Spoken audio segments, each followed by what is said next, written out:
Over the course of this year, we've covered a lot of ground.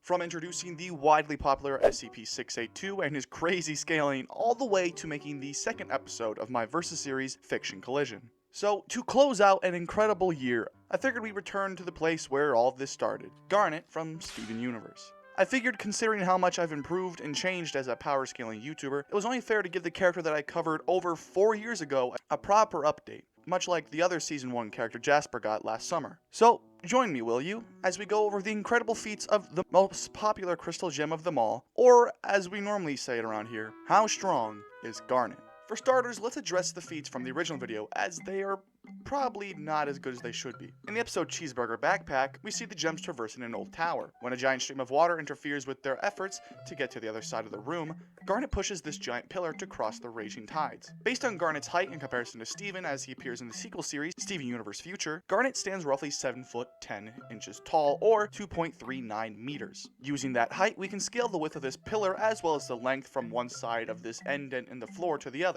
Doing so gives us a width of 1.25 meters and a length of a little over 7 meters, but considering the pillar is about a foot longer on each side, this makes this pillar close to 7.68 meters. Throwing this into the equation for the volume of a cylinder gives us a volume of 9.48 cubic meters. As for the material of the pillar, assuming the gems constructed their temples with materials like the Romans did, we can assume that this rock is tufa, and based on that rock's density, it would have a weight of 33,250 pounds. Not only that, but my take on how powerful Lapis's water punches were have clearly not aged that well. In the original video, I said they were only about 90,000 newtons, but that's just blatantly wrong. Based on the math done in my How Strong is Jasper Redux video, these punches are worth well over 58 million newtons of force. That's the kind of kick that you'd get from a rocket blasting off twice. But let's not dwell on the past, as there are a whole 5 seasons of Garnet we didn't cover. In the second half of Season 1, Garnet is shown holding up and even moving giant weighted gauntlets. Yes, I know this is a fictional story made up by Steven, but all the same, it's the season finale, baby. We can do whatever we want.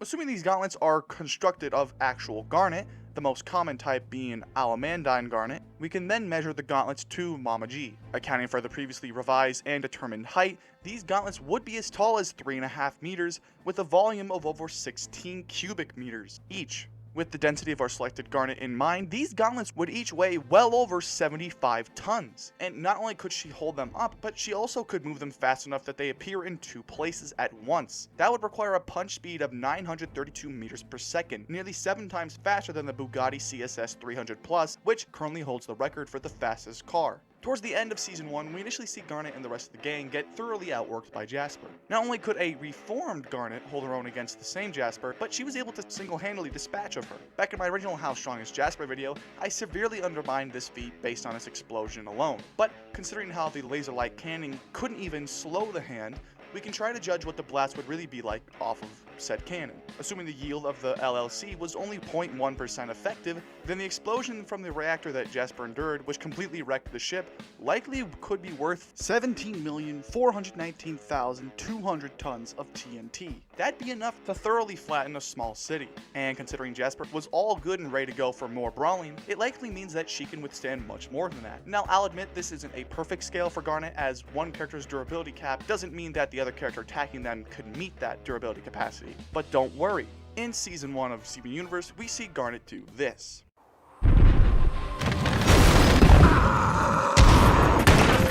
Ladies and gentlemen, this is our last feat, so let's not wait any longer. Now, the area where this scene takes place isn't concrete, but in order to get the dimensions for this feat, we're going to make some bold assumptions. While the average mountain is about 304.8 meters tall, there are visible clouds around the top of the one that Garnet collapses, and clouds could stay as low as 6,500 feet, aka 1,981.2 meters. And for our purposes, as well as simplicity's sake, we'll use a height of 1,981.2 meters in this calculation.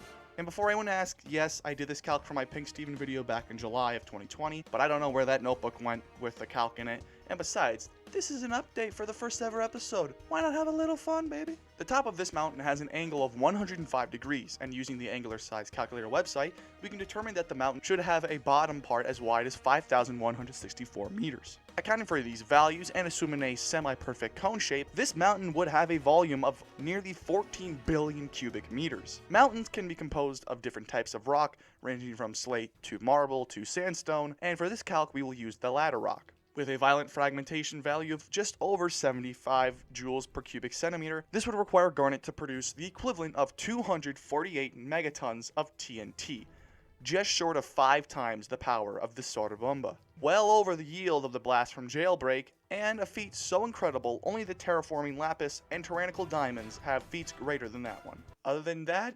yeah, that about does it. Thank you all again for an amazing year here at Honor's Place. I really couldn't do any of this without all of you and your support. I know there were some changes to the schedule that put videos to the wayside or even off the map entirely, but after the break, which I'll be taking for January and a little bit of February, I'm going to try and ensure that when I say a video is going to happen, that it happens. I hope you all have a great new year tomorrow. Don't party too hard tonight. And aside from that, thank you all once again from the bottom of my heart. Peace out, and it's time for a recharge.